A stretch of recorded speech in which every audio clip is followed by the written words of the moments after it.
주영석 기자의 뉴스 속으로.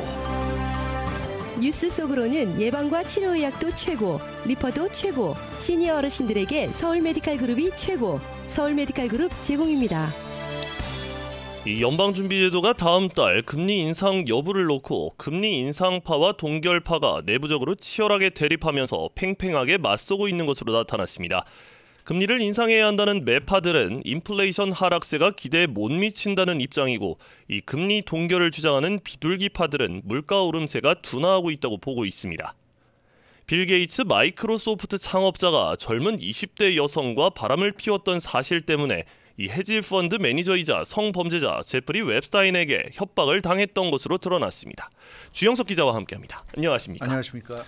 네, 이 연준의 다음 달 6월 이 행보가 점쳐지기가 쉽지 않아 보이죠? 그렇죠. 이제 5월 FOMC까지 끝났고요. 이제 다음 FOMC가 6월에 열립니다. 네. 6월 13일 화요일, 14일 수요일. 그래서 14일 날 6월 14일 날 이제 FOMC 정례회의가 끝나면서 금리 인상 여부가 결정이 되는데요. 보통은 우리가 예측이 어느 정도 할 수 있습니다. 이번에 뭐 인상할 것 같다. 근데 이번에는 금리 인상과 금리 동결이 상당히 좀 맞서는 이런 좀 그 모습이어서 둘 중에 하나 선택할 것 같긴 한데 어떤 쪽을 선택할런지 쉽지 않다.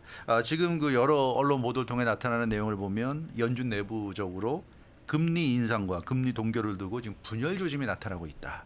이런 소식이어서 어느 한쪽으로 대세가 기울기까지는 좀 시간이 더 필요하지 않나 이런 느낌이 들고 있습니다. 그러면은 그 얘기는 현재 상황의 금리 인상이나 동결 가운데 어느 쪽이 선택되더라도 전혀 이상하지 않다. 네. 뭐 그런 뜻이겠네요. 네, 그런 뜻입니다. 인플레이션이 지난 4월 4.9%로 나타났죠. 그 연준의 기준금리는 5%에서 5.25% 사이입니다. 네. 그러니까 지금 상당히 좀 애매한 상황이에요. 지금 상황은 그 좀 말씀하신 대로 뭐 인상을 할 수도 있고 동결을 할 수도 있는 그런 애매한 상황이다. 그러니까 얼마 전까지 한 몇 달 전까지만 해도 인플레이션이 굉장히 높았기 때문에 금리 인상을 당연히 하는 거지 동결을 얘기할 단계는 아니었죠. 네. 금리 인상을 0.25% 하느냐 0.5% 하느냐 뭐 이런 차이였지. 근데 지금은 좀 동결을 얘기할 수 있는 상황까지 온 거죠. 이제 그게 달라진 점입니다. 그래서 연준 내에서도 금리 인상파와 금리 동결파가 팽팽히 지금 맞서고 있는 것으로 알려지고 있는데요. 금리 인상파들의 주장은 이렇습니다. 물가 하락세가 있긴 있지만 기대만큼 세진 않다. 그러니까 우리가 기대하는 만큼이라면 좀 쭉쭉 내려가 줘야 되는데 그렇게 쭉쭉 내려가진 않고 좀 완만하게 내려간다. 그래서 좀 아쉽다. 이게 이제 금리 인상파 얘기고요. 은행 파산 사태 때문에 이 걱정을 많이 해왔는데 생각보다 은행 파산 사태가 미치는 어떤 영향이 크진 않은 것 같다. 그래서 지금 금리 인상해도 뭐 은행권이 금융권이 심각한 위기에 빠질 것 같지 않다. 이제 이런 얘기고요. 그 실업률이 지금 3.4%로 완전 고용 수준인데 신규 일자리 창출까지도 지금 활발하게 이루어지고 있다. 그래서 아직도 경기가 좋다. 경기가 좋으면 물건 가격이나 서비스 가격이 내려가지 않을 것이고, 그러니까 물가가 우리가 원하는 만큼 빠르게 떨어지지 않을 것이다. 그래서 지금 금리를 좀 더 올려놓을 필요가 있다. 이게 금리 인상파의 주장입니다. 근데 여기에 대해서 이제 금리 동결파는 물가 하락세가 뚜렷하게 나타나고 있다. 완만하다고 하지만 어찌됐건 물가가 계속 지금 내려가고 있지 않냐. 이게 이제 금리 동결파 얘기고요. 그 하락세가 비록 완만하긴 하지만 올바른 방향으로 right direction으로 가고 있다. 이렇게 얘기하고 있습니다. 그리고 경기 침체나 대량 해고 없이 물가를 잡을 수 있다. 그러니까 우리가 경기 침체를 겪더라도 물가를 잡아야 된다는 거는 어쩔 수 없는 상황에서는 물가 잡는 게 최우선이니까 일부 경기 침체를 거치더라도 돌파해야 된다는 얘기지만 만약에 네. 피할 수 있다고 그러면 굳이 경기 침체를 겪을 이유는 없다는 얘기죠. 실업률도 마찬가지입니다. 굳이 대량 해고를 거치지 않아도 된다면 수많은 사람들을 실업자로 만들 이유는 없다는 얘기예요. 그래서 금리 동결파는 아니 우리가 경기 침체나 실업자를 대량 양산하지 않아도 된다면 그걸 피해가면서 물가를 내릴 수 있다면 그게 제일 좋은 건데 그러면 지금 이 시점에서 동결을 하면서 지금 우리가 금리도 저 인플레이션도 내리고 네. 경기 침체도 대비하고 이러면 좋지 않냐. 이게 이제 금리 동결파의 얘기입니다. 그래서 이렇게 양측의 주장이 팽팽히 지금 엇갈리고 있습니다. 네, 금리 인상파 그러니까 매파 인사들은 이 현재 인플레이션 하락세에 만족을 하지 못하고 이 네. 추가 인상을 해야 한다 이런 주장이죠. 예, 이런 주장을 좀 최근 들어서 하고 있습니다. 그 대표적으로 이제 그런 주장하는 인물이 댈러스 연방준비은행의 로리 로건 총재인데요. 예. 그 지난주 목요일에 텍사스 은행협회 행사에 참석해서 발언을 했습니다. 현재 미국 경제 지표가 금리를 일시 중단할 정도로 받쳐주고 있지 못하다. 그러니까 지금 상황에서 동결을 해서는 안 된다. 이제 이런 주장이고요. 인플레이션이 하락세를 보이는 건 분명하지만 기대만큼의 진전이 없다. 이렇게 주장을 해서 계속 금리 인상으로 가야 된다. 이런 얘기를 했고요. 세인트루이스 연방준비은행의 제임스 블러드 총재, 연준을 대표하는 매파 인사죠. 네. 언론에서 매파 인사하면 대표적으로 바로 이 제임스 블러드 총재입니다. 매파 중에 매파인데 이분은 이런 얘기를 했어요. 물가 상승률 둔화 속도가 기대보다 느리기 때문에 우리가 좀 더 금리 인상을 해서 둔화 속도를 빠르게 만들어줄 필요가 있다. 이런 얘기고요. 약간 더 금리를 올려서 보험에 들어야 할 것으로 본다. 그러니까 지금 어찌됐든 꾸준히 내려가니까 금리를 안 올려도 내려갈 것 같긴 하지만 그러나 너무 완만하니까 보험에 드는 셈 치고 한두 번 정도 더 금리 인상을 하자. 이게 매파인 제임스 블러드 총재 주장입니다. 네. 게다가 또 거기에 더 나아가서 매파 인사들 발언 가운데는 약간의 경제적인 악수까지 감수해야 한다. 이런 강경한 주장도 나오고 있다고요. 네, 그렇습니다. 그런 강경한 주장을 내보이는 인물은 라파엘 보스틱 애틀란타 연방준비은행 총재입니다. 역시 지난주에 한 발언인데요. 플로리다주 아멜리아 아일랜드에서 열린 회의에 참석해서 지금 그런 얘기를 이어갔습니다. 연방준비제도의 목표 이상적인 물가가 2% 아닙니까? 네. 그러니까 2%까지 물가를 좀 끌어내려야 되는데 지금 4.9%란 말이에요. 2배가 훨씬 넘는 2배 반의 지금 상태인데, 그러니까 2%까지 내려가려면 아직도 좀 더 시간이 필요하니까 네. 계속 앞으로 나가야 된다. 지금 멈출 때가 아니다. 이렇게 얘기하고 있고, 그 2%를 달성하기 위해서는 실업률이 올라가고 하는 그런 경제적인 피해도 감수할 수 있다. 이렇게 언급했어요. 그러니까 지금 앞서 그 온건파들, 비둘기파들은 아니 경기 침체나 그 실업자 대량 양산을 피할 수 있으면 피하면 좋지 않냐 하는데, 이 라파엘 보스틱 어틀란타 연방준비은행 총재는 그런 걸 피해 간다는 생각을 할 때가 아니다. 지금은 물가를 끌어내리는 데 집중을 해야 된다. 이런 얘기입니다. 그래서 아직도 어려운 단계에 들어간 게 아니다. 이런 얘기를 함으로써 어려운 단계에 들어가는 것을 겁내지 말아야 한다. 두려워하지 말아야 된다. 경기 침체가 오더라도 2%가 될 때까지 계속 전진해야 된다. 그래서 상당히 좀 강경한 발언을 이렇게 쏟아내는 인사들도 지금 나오고 있습니다. 뭐 이왕 매를 맞았으니까 끝까지 결과를 네. 보자라는 것 같은데요. 그러면 금리 동결파, 그러니까 이 비둘기파 인사들은 어떤 말들을 하고 있는 겁니까? 비둘기파 인사들은 또 다른 말을 하고 있는데, 존 윌리엄스 뉴욕 연방준비은행 총재, 이분이 그 제롬 파월 연방준비은행 연방준비제도 의장의 최측근으로 불리는 인물이죠. 그래서 제롬 파월 의장의 신복입니다. 그래서 이분이 하는 얘기는 사실상 제롬 파월 의장의 생각과 좀 비슷하다고 볼 수 있는데, 존 윌리엄스 뉴욕 연방준비은행 총재가 뭐라고 그러냐면, 인플레이션이 지금 정점을 찍었고 네. 이제는 분명히 내려가고 있고 올바른 방향으로 가고 있다. 그래서 지금 이런 식으로 계속 내려간다면 굳이 무리하게도 금리 인상을 할 필요는 없다. 이제 이런 식으로 얘기를 하고 있고요. 앞으로 나올 경제 지표를 주목할 필요가 있다. 그러니까 지금 매파 인사들 중에는 좀 부족하다고 그러잖아요. 근데 6월 이제 15일이 돼야 이제 6월 FOMC가 열리고 금리 동결 여부를 결정할 텐데, 그때까지 이제 여러 가지 경제 지표가 나올 거란 말이에요. 그래서 경제 지표를 보자는 겁니다. 이 존 윌리엄스 뉴욕 연방준비은행 총재 얘기는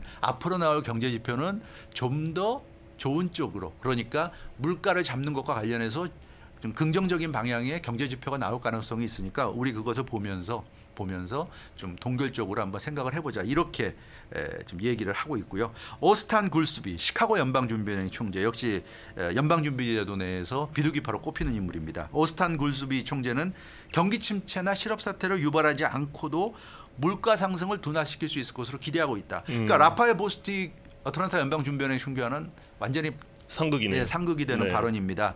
그러니까 라파엘 보스틱 총재는 경기 침체를 겪더라도 물가 잡아야 된다. 근데 이분은 오스탄 골스비 총재는 아니 경기 침체 거치지 않아도 잡을 수 있어. 이제 이렇게 얘기를 하고 있는 거죠. 그래서 이 비둘기파들은 이 정도면 충분하다. 이제는 금리를 동결해도 이미 내리막에 있기 때문에 계속 물가는 내려갈 것이다. 이렇게 지금 주장을 하고 있습니다. 네, 또 비둘기파 가운데 네. 금리 동결이 영구적인 게 아니고 일시적인 조치니까 네. 우리 금리 동결하자 이러면서 매파 인사들을 또 설득시키는 인사도 네. 있다고 해요. 그렇죠. 바로 닐 카시카리 미니아폴리스 연방준비은행 총재가 이제 비둘기파 인사로서 지금 말씀하신 그런 얘기를 했습니다. 네. 이 금리 동결은 금리 인상이 끝나는 게 아니다. 네. 그러니까 매파 인사들에게 좀 설득을 하는 거죠. 그러니까 동결한다고 해서 인상이 끝난 게 아니라 일시 정지다. 일단 앞으로의 상황을 봐야 되는 거고 앞으로 상황은 누구도 알 수 없기 때문에 만약에 동결했는데 매파 인사도 우려대로 다시 물가가 오른다거나 또는 그 물가가 내려가긴 하는데 정말 속도가 느려서 이게 좀 우려된다. 그러면 다시 또 올릴 수도 있는 거다. 이제 그런 얘기죠. 다만 지금 현 시점에서는 좀 스탑을 할 필요가 있다. 왜냐하면 1년 이상 급격하게 금리 인상을 했잖아요. 그래서 지금 기준금리가 5%에서 5.25% 사이입니다. 그러니까 지난 1년 이상 금리 인상을 해온 그 결과 현재 상황이 어떤지를 점검하고 분석해 볼 필요성이 있다. 그런 분석을 해서 결과가 나올 때까지 기간 동안 일시적으로 정지를 하자는 얘기다. 이게 닐 카시카리 미니애폴리스 연방준비은행 총재의 얘기입니다. 그러니까 너무 이 금리 동결에 알레르기 반응 일으킬 필요 없고 일시적인 정지다. 이렇게 좀 설득하고 있는데 과연 매파 인사들이 이런 발언을 받아들일런지. 그리고 흥미로운 게 닐 카시카리 총재는 은행들의 재정 건전성이 취약하기 때문에 은행들을 위해서는 금리 인하를 해야 될 필요성도 있다. 그래서 물가가 지금처럼 꾸준히 계속 잘 떨어져 준다면 내년 초쯤에는 금리 인하로 갈 수도 있다. 이런 발언까지 했어요. 그래서 내년 초라는 단서를 알긴 했지만 금리 인하 발언까지 했기 때문에 어찌됐건 그 비둘기파 인사들은 동결을 넘어서서 이제 금리 인하까지도 지금 생각을 하고 있는 것으로 나타나서 관심을 모으고 있습니다. 네.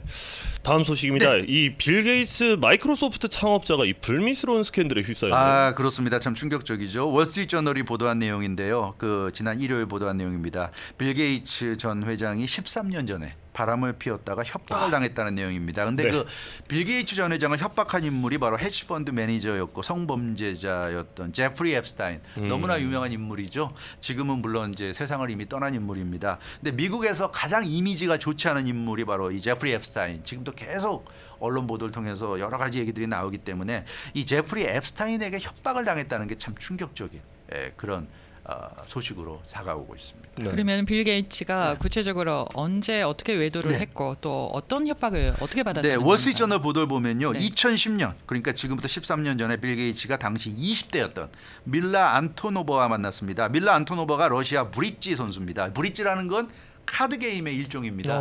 카드 게임인데 빌 게이츠가 그렇게 브릿지 게임을 좋아한다고 그래요. 애호가로서 유명하고요. 그래서 아마 브릿지 게임을 하면서 알게 됐을 것으로 추정하고 있는데 빌 게이츠가 1955년 10월 28일생 그래서 지금 67살입니다. 13년 전이면 54살 나이인데 54살 나이에 20대 여성과 좀 불륜 관계였다. 또 그때는 결혼 생활이 끝나기 전이었죠. 그러니까 네. 이제 유부남인 상태에서 이제 불륜 관계였고요. 근데 제프리 앱스타인이 2017년에 빌 게이츠를 협박했다고 합니다. 그러니까 불륜은 2010년에 일어났는데 7년이 지난 2017년에 빌 게이츠를 협박했고 그때는 그러니까 협박을 당할 때는 이미 밀라 안토노바와의 관계가 정리가 됐다고 그래요. 정리가 된 상태였는데 당신이 2010년에 이제 불륜 저지른 걸 알고 있다는 식으로 협박을 했다고 합니다. 네, 뭐 딸뻘과 불륜인데 네, 뭐 맞습니다. 그러면 뒤늦게 앱스타인이 빌 게이츠를 협박한 이유가 있습니까? 예, 그 2013년 자신이 안토노바에게 코딩 스쿨 등록비를 대줬다고 그래요. 그래서 그 돈을 빌 게이츠에게 달라고 요구한 겁니다. 근데 뭐 사실 앱스타인도 엄청난 부자이기 때문에 네. 그렇죠. 그 돈을 받자고 이런 요구를 한 건 아니고 이렇게 요구함으로써 이제 돌려서 얘기한 거죠. 당신이 안토노바와 깊은 관계였다는 걸 내가 알고 있다는 걸 이렇게 암시함으로써 빌 게이츠를 조종하려고 했다. 이런 겁니다. 그 당시만 해도 이미 성범죄 혐의로 명예가 실추된 상태였기 때문에 앱스타인이 자신의 명예를 회복하기 위해서 동분서주하고 있던 상황이었고요. 그래서 네. 이 JP 모건과 수십억 달러 규모 자선기금 설립 프로젝트를 추진하면서 빌 게이츠를 협박해서 빌 게이츠도 끌어들이려고 했던 거죠. 빌 게이츠의 영향력을 활용해서 자신의 어떤 공공한 처지를 벗어나려고 했던 건데 빌 게이츠가 말을 안 들으니까 이렇게 불륜 사실을 알고 있다는 식으로 협박을 했던 것으로 이렇게 나타났습니다. 돈은 명목이었고 또 그래서 빌 게이츠에게 자신이 불륜 관계를 알고 있다는 사실을 통보한 거네요. 맞습니다. 네. 그래서 이 앱스타인이 사실은 굉장히 미국에서도 지금 아주 이미지가 좋지 않은 상황인데 미성년자 20여 명을 상대로 뉴욕과 플로리다 등에서 성매매 혐의라는 혐의로 교도소에 수감됐죠. 2002년부터 2005년 사이에 성매매 혐의로 수감됐는데 당시 검사와 감형 협상을 해가지고 매춘부와 2건의 성매매 혐의만 유죄를 인정해서 네. 13개월 징역형을 받았어요. 그래서 이것도 굉장히 논란이 컸습니다. 이게 어떻게 이렇게 적은 형을 받을 수 있느냐. 근데 수감 생활 중에 2019년 극단적인 선택을 함으로써 이 앱스타인이 생을 마감했습니다.